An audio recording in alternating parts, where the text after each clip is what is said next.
Hello and welcome again to another edition of Lost in Science. It's half an hour on your radio where we talk about all things science. My name is Stu and the science I'm going to be talking about this week is climate science. Woohoo! We haven't talked about climate science in a while. No, well, yeah, there's a new paper has come out which is a collaboration between about 30 scientists from all over the world. Great. Not looking forward, but actually looking back in history at different times when the climate has been a lot warmer and what that might actually do to the Earth in the future. Like recent history, or we're talking... Some recent history, some only, sort of a few thousand years ago back to a few million years ago. Right. Claire, what are you going to tell us about? Well, I am... I've been thinking recently, and this thought occurs to me often when I see the moon. I think, why haven't we gone back to the moon in the last 40 or so years? Why is that? What is going on there? Is it something to do with the science and technology? Or have we found out everything we know about the moon, or is there something or did different? the aliens who live on the moon told us not to come back and the government's keeping it a secret? Yeah, exactly. Or there's a exactly. giant transformer robot crashed on the other side of it or something. Yeah. Yeah, one of those Or the things. moon is actually hollow. If you go there, you'll fall through. Yeah, exactly. I see I'm not the only one with these thoughts. So I'm just going to talk a little bit about why we aren't visiting the moon and what the future of moon visitations look like. Cool. And Chris? Well, thank you, Stu. I'm putting the lie to your introduction saying how we're going to talk about all kinds of science, because I'm also talking about space. So, my count, we've covered about 2 kinds of science tonight. Yeah, but, it comes and it goes. Sometimes we'll talk about all medicine. Sometimes we'll talk about different things. So, hang on. I'm also talking about space. So, we're only really talking about 2 kinds of science today. Yes, very good. Yeah. Yes, but I am also talking about space. I am talking about a recent observation of a exoplanet. Big deal, you might say, but this one you might have seen in the news is like in the process of being formed. It was like a very young exoplanet in its protoplanetary disk. So we can see a planet in the process of being formed. So I'm going to talk about that, how it was seen, and what it all means. Is seeing a planet in its what's it called? The protoplanetary disk. The protoplanetary disk. Is that sort of like seeing an ultrasound of a unborn child? No, because this planet is born. Right, okay. It's there. Right. So what's this protoplanetary disk It's then? the rest of the disk. Like stuff that hasn't formed into planets yet. Ah. It's leftover bits floating around. We'll get to that, don't you worry. We'll get to that later in the show, so stay tuned.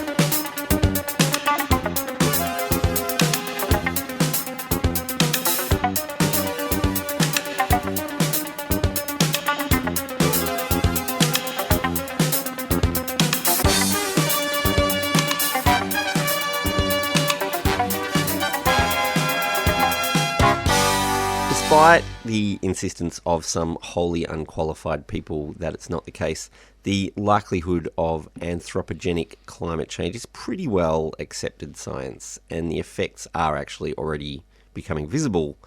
The effect of unlocking reserves of hydrocarbons from the Earth in the form of gas, oil, and coal and burning them has increased the greenhouse effect to the point it's measurably warming the Earth. While arguments continue about the cause of this warming, outside of science, basically, a group of scientists from around the world have collaborated to look at the other side of the equation. What are the effects of a warming planet? Now, obviously, this has been modelled before, so this is not the first It's kind of like time. the obvious question to ask, isn't it? Well, yeah, really. I mean, we can argue about what causes it and why it's happening, and maybe that gets a bit political in because of the effects it would have on industry and things like that. But really, it's more important is, well, it is warming because we've measured it. So what's going to happen as a result?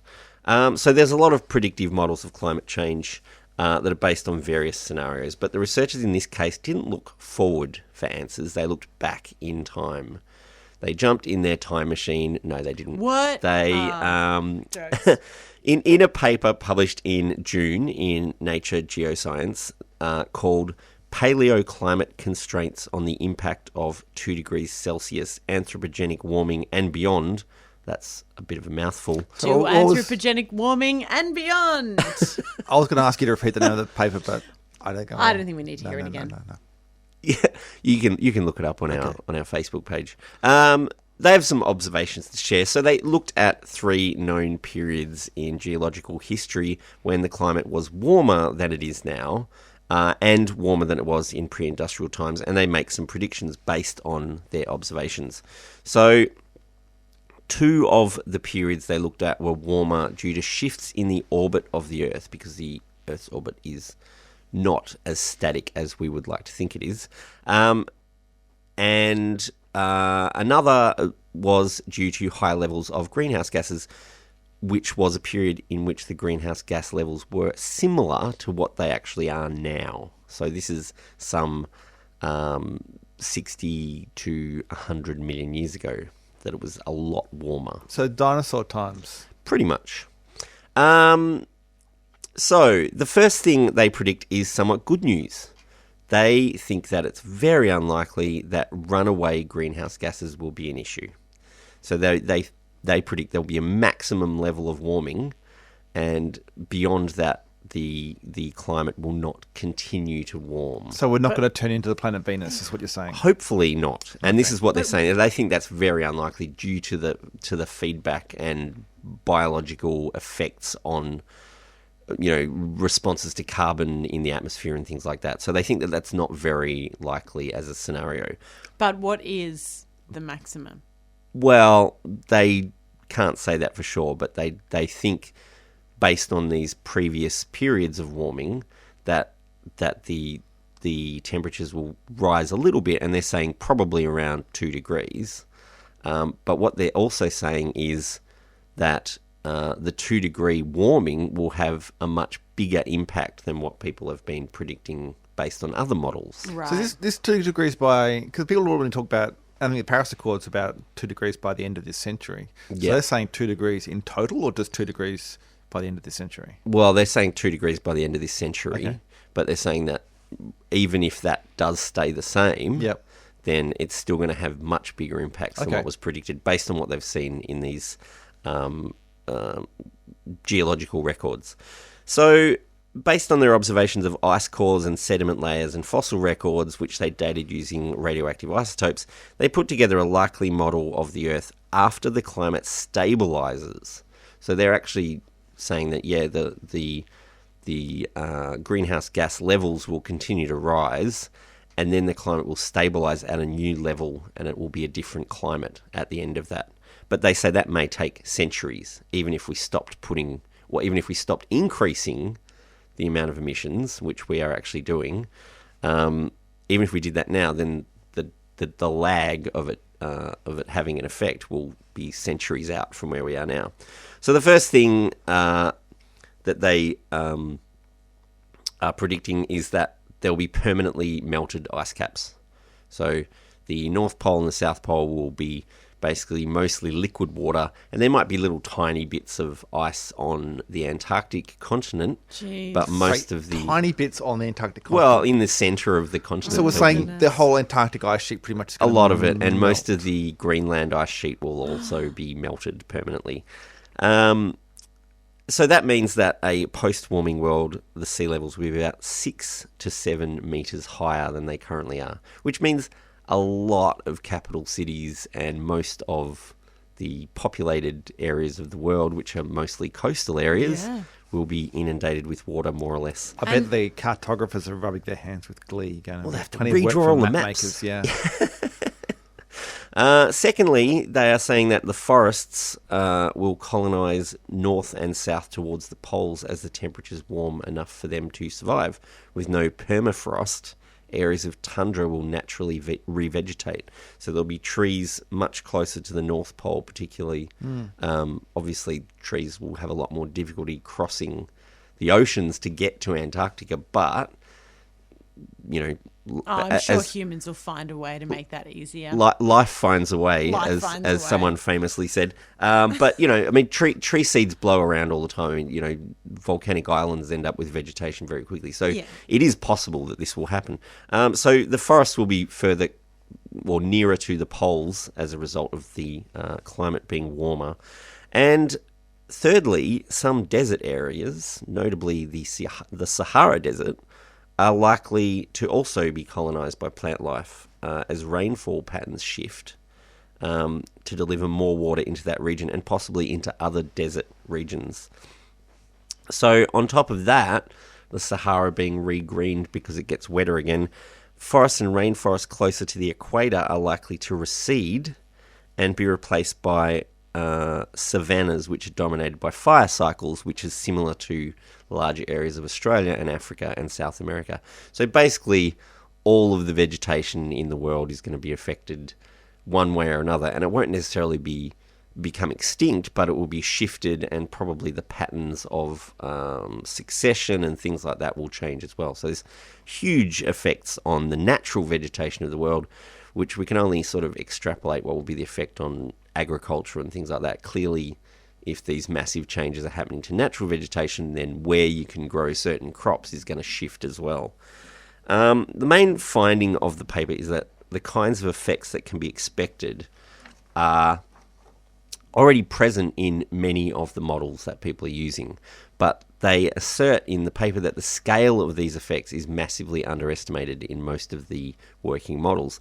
They also propose that the stabilisation of the climate, even if emissions are reduced immediately, would not occur for much longer than previous estimates. So they're saying even if we stopped now, there would still be an increasing temperature range for centuries after we actually stopped increasing the global greenhouse gas emissions. So the effects of the current emission levels will continue, according to their models, for many centuries or millennia, and these changes are very likely to happen even with only a 2 degree Celsius temperature rise, which is what they've been aiming for in all of the accords and everything. So even if we start now, we're still looking at massive changes for centuries to come. Across Australia on the Community Radio Network, you're listening to Lost in Science.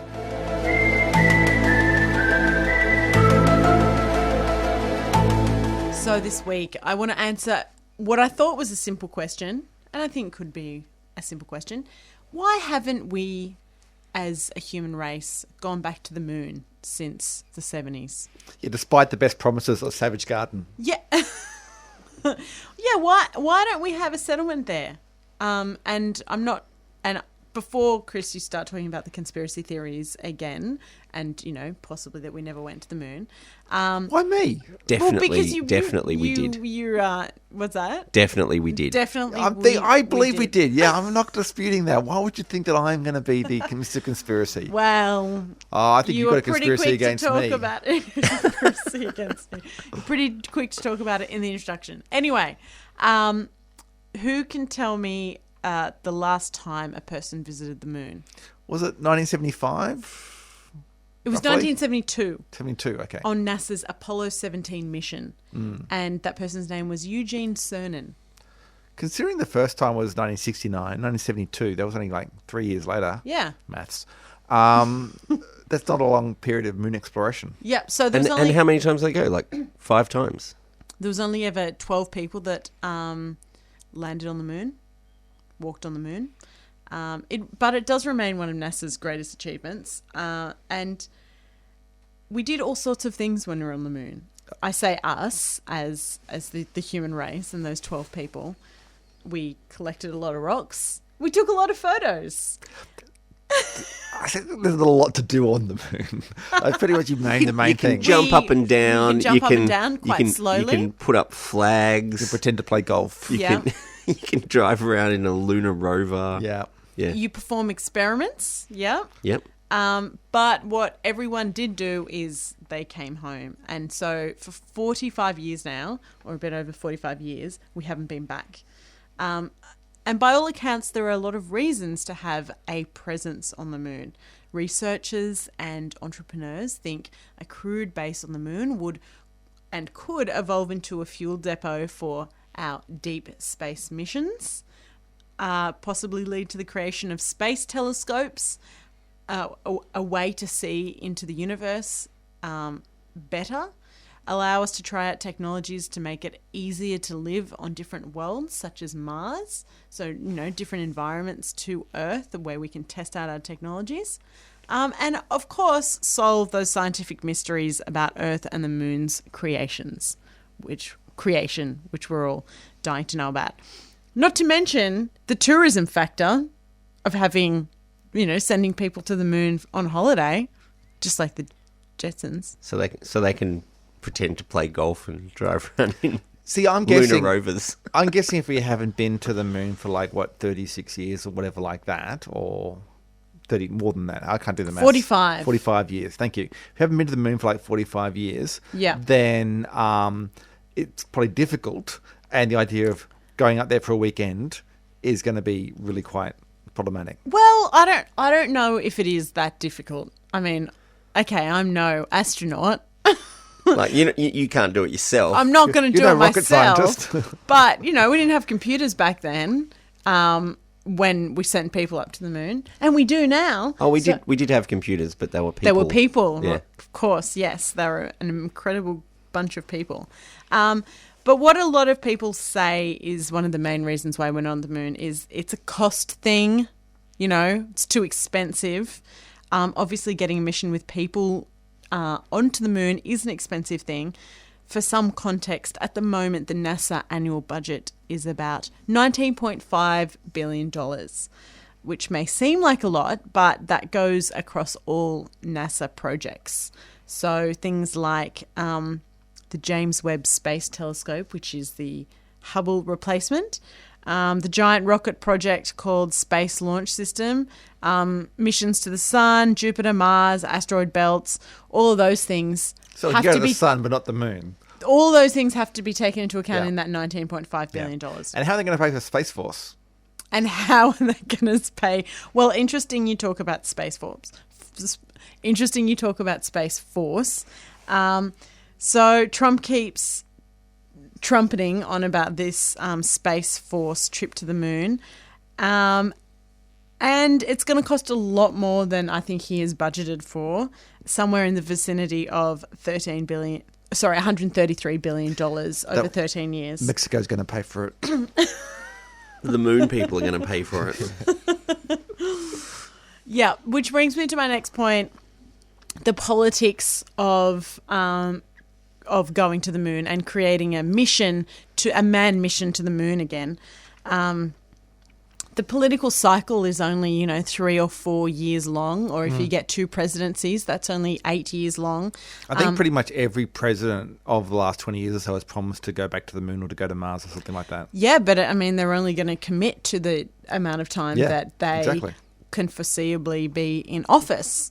And Trump has announced he wants astronauts in the vicinity of the moon, not a lot of commitment there, vicinity of the moon by 2023, which is not by coincidence the same time that let's hope he doesn't have a second term, but it just when seems his like second term would finish. He doesn't really seem to understand how far away the moon actually is when he says, "Oh, we're going to have astronauts in the vicinity of the moon." It's like, do you think it's just outside of the atmosphere or something? Because it's a lot further away than I think he understands that it is. What I didn't know though was that this happens all the time with space travel. Like, one president will announce, a big space mission, and then all of these funds will go to that mission, and then over time, when the next president comes in, they'll cut it. So in 2004, the Bush administration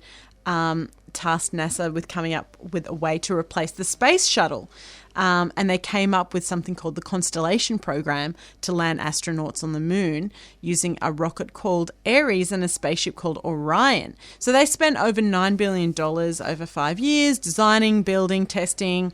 But then President Obama took office, and there was a new report released about NASA's inability to estimate the cost of this Constellation mission.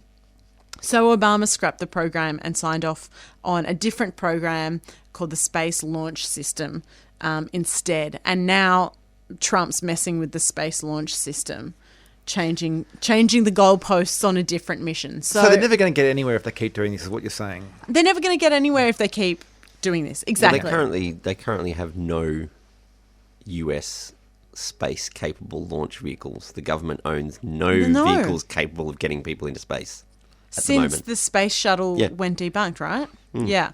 And the last reason that we haven't gone back is actually a surprising one, maybe. The moon's actually quite a hard place to exist. So having a colony on the moon is a very difficult concept. It's littered with craters and boulders that threaten safe landing. So in the lead up to the first moon landing in 1969, the US government spent what would be billions of dollars today developing satellites and mapping the surface of the moon to help people to help their scouters find landing sites for the Apollo. So, but apparently a bigger worry is the moon dust. Apparently moon dust, it gets everywhere. It's like talcum powder, and it covers the surface of the moon. There are a lot of issues with dust in the Apollo missions. And if we were to return there for any length of time and have a more permanent presence, they'd need to figure out how to deal with the dust on a day-to-day basis. You just spray it with glue before you land. It all sticks it all together. And that, not to mention the intense sun rays that will like burn you, followed by the lack of sun for days and days that will freeze you.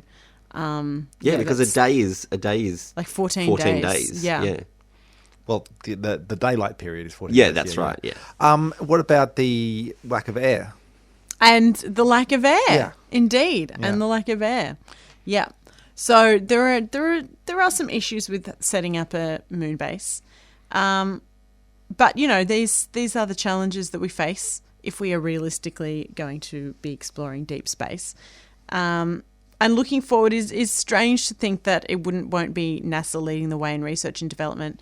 But there are these, you know, space crazed billionaires out there that are pumping a lot of money into space research. Elon Musk and his SpaceX, and Jeff Bezos with his Blue Origin. So maybe our next step into space is going to be sponsored by Amazon.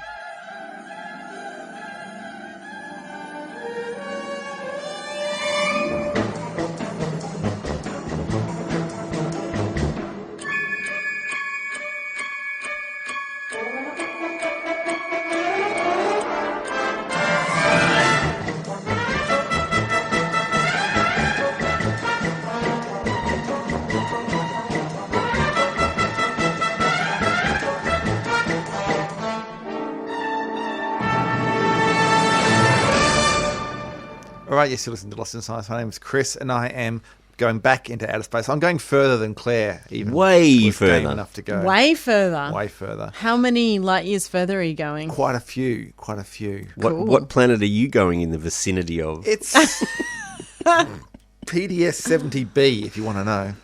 Doesn't could've have come the up with a same better ring, name. does it? Planet X? Yeah. But look, okay, so this is an exoplanet. It's a planet around another star. Now, I just want to say that, like, when we're studying the way the solar system formed, we're trying to understand the way that our solar system formed and things that happened. It's very difficult because you only have this one solar system to look at, and you go, well, we make calculations and that sort of stuff. What you need to have is other examples. What I'm saying is astronomy is one of those things where it's very difficult to do replicating experiments. You can't just go, you know, you can't just go in a laboratory and redo the Earth. Sure. So Yeah. what you need to do is you need to look out into space and find similar things and go, aha, that's how it works. And this is happening now. We have the technology to look really deeply and at really far away things using telescopes, obviously, hence the name telescope. And we have recently seen a planets in the process of being formed. A baby planet. Baby is a very big baby, as it would turn out. When you say in the process of being formed, like, what do you mean? Well, okay, so how are planets formed? Is that what the question you're asking? Yeah. Or okay, that's a fair question. All right. The currently accepted idea of how planets are formed is that, a star system, like a solar system, forms out of this kind of cloud of gas and dust, and then it collapses under its own gravity, and at the center of that is where it's densest, and that's where you get the star. It ignites, it goes, turns on with nuclear fusion and that kind of thing. It gets hot enough under the Great. gravity We collapsing. spare no expense of sound effects in Lost in Science. Yeah, all the visuals were amazing, though. You'll agree. The rest of the gas and dust that doesn't fall in the star kind of keeps rotating around, and it becomes like a disc around the So is star. that sort of like when you see a planet like Saturn with the ring around it? Is that kind of what it looks like? A little bit. It is very thin, but it's a lot neat. The Saturn system is a lot neater and I suppose narrower than this. Right. This is still quite thin. And what happens is that the larger lumps in this disk around the star, they will start to they'll bump into each other. They'll attract each other under gravity, and you'll get things called planetesimals, which are the small kind of protoplanets. The decimals of the planetary world. That's right, and they will gradually accrete more mass to them. Apparently, closer to the sun, to the actual star, like the stars give off solar wind, so they have like an outpouring of charged particles and things, and that tends to blow away some of the lighter material from close to it. And this is why you get rocky planets like the Earth as are forming closer to the star, but further out, you can get more kind of ice and more sort of lighter elements that then can, form the larger gas giants, e.g. Jupiter, Saturn, Neptune, and Uranus.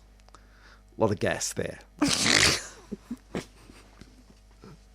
So that's basically the accepted theory of how it works. There have been some counter theories, but that's the main idea, and it's really great that now we have seen something that looks like what we expected, and it is a good indication. So what this has actually been seen is it is a disk around the star PDS 70, which is in the constellation of Centaurus.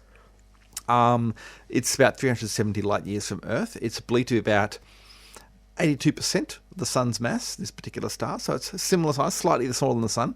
But it's also believed to be only 10 million years old, whereas our sun is about 4.5 billion years old. So this is like much, much, much, much younger than our sun, obviously. It's a very new star in the cosmic scheme. Does that put any questions on how early the planets in our solar system formed, or are they just thinking that the planets formed around about the same time as the sun formed here? Yeah, well? it's look. That's a really good question. I can't really answer that. The things I've read seem to estimate that a planet may take about 3 million years or so to form, to really start to form. And of course it accelerates once it's got that that initial mass. Then it's able to attract more and more stuff to it. So maybe this planet has been around for a few million years, but it wouldn't have been there right from the birth of the star. It takes a while for a planet to form.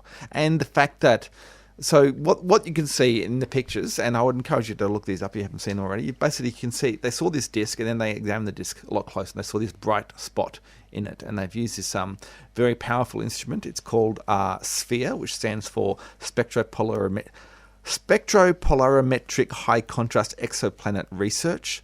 It is an instrument attached to one of the very large telescope instruments in Chile's Atacama Desert. These are, as the name suggests, very large telescopes. They've got mirrors to focus the light that are about 8.2 meters across, and they use adaptive optics. Adaptive optics basically allows you to adjust their focus to account for the distortions from the Earth's atmosphere. So you're familiar with like the Hubble Space Telescope, that sort of thing, or the James Webb Space Telescope, which are able to see well because they're outside the Earth's atmosphere. Well, this is a way of getting rid of some of the effect of the Earth's atmosphere by adjusting the focus to adjust out the wobble. Easier than setting a telescope up on the moon. It's easier in some ways. It has come with its own challenge, but it basically shows how much technology is advanced. We're able to do this sort of thing now, and the fact that we can see this kind of stuff so far away is pretty amazing. Yeah, so they saw this little bright spot in it, and they also the pictures are quite clear that the planet has cleared a path around the star. So Remember, this is one of the definitions. Famously, Pluto got kicked out of the Planet Club because it hadn't cleared its orbit. This planet has done a good job. It's got a nice little kind of bit where it's carved out. But there is a lot of disk left there. And so I suppose you could expect that other planets will form. So this is the largest planet. It's believed to be several times the mass of Jupiter. The oldest sibling. Yeah, and of the planets. And like the current theories of how our solar system formed is that Jupiter, of the gas giants, Jupiter formed first, and then the other ones formed after that. So yeah, it's kind of, again, it confirms with our theories of how things form. But there is also a bit of chicken and egg here in that. So what they've seen essentially is this dot around this star. Because they had to filter out the light of the star. They had to put a big black spot in front of where the star is so they could see this planet. But understanding how it all works, that involves putting the observations into models of how we believe solar systems form. So you're kind of using this to confirm your models, but you're also using the models to understand what you're seeing. So the models are basically what's saying it's about a few times the mass of Jupiter, and estimating the age of it, estimating, there's surface temperature around 1,000 degrees Celsius is what they're saying. So some of this stuff is from the models, but some things you can't tell. You can see how far it is from the star. It's about the distance that Uranus is from the sun, and it is got an orbit of about 120 years, I think. So some things we can work out, but some of the detail is a bit less clear. They do believe that it might have its own little disk around it, which would form moons around this star eventually, but this planet eventually. But again, that's more from the calculations. They can't actually see that. That's more like what you would expect to have at this point. So there is still a lot to be worked out, obviously, is what I'm saying. But it is, it's a great way to see a young planet around a young star being formed, and to get some extra data that we can't get just from looking at our own solar system.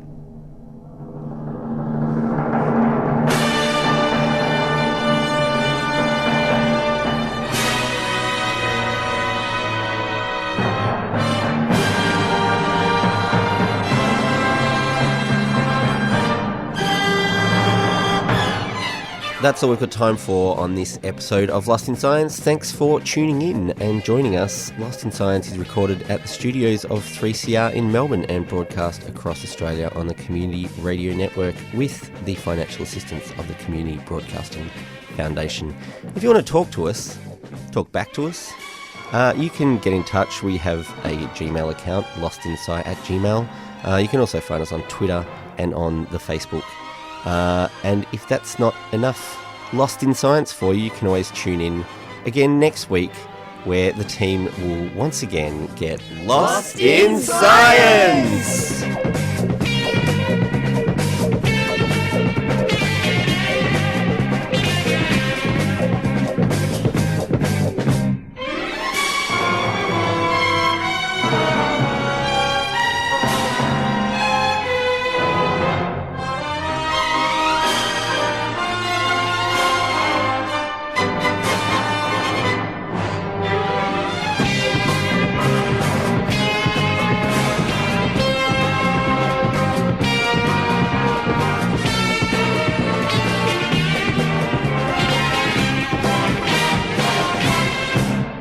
Thanks for listening to a 3CR podcast.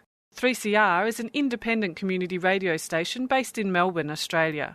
We need your financial support to keep going. Go to www.3cr.org.au for more information and to donate online.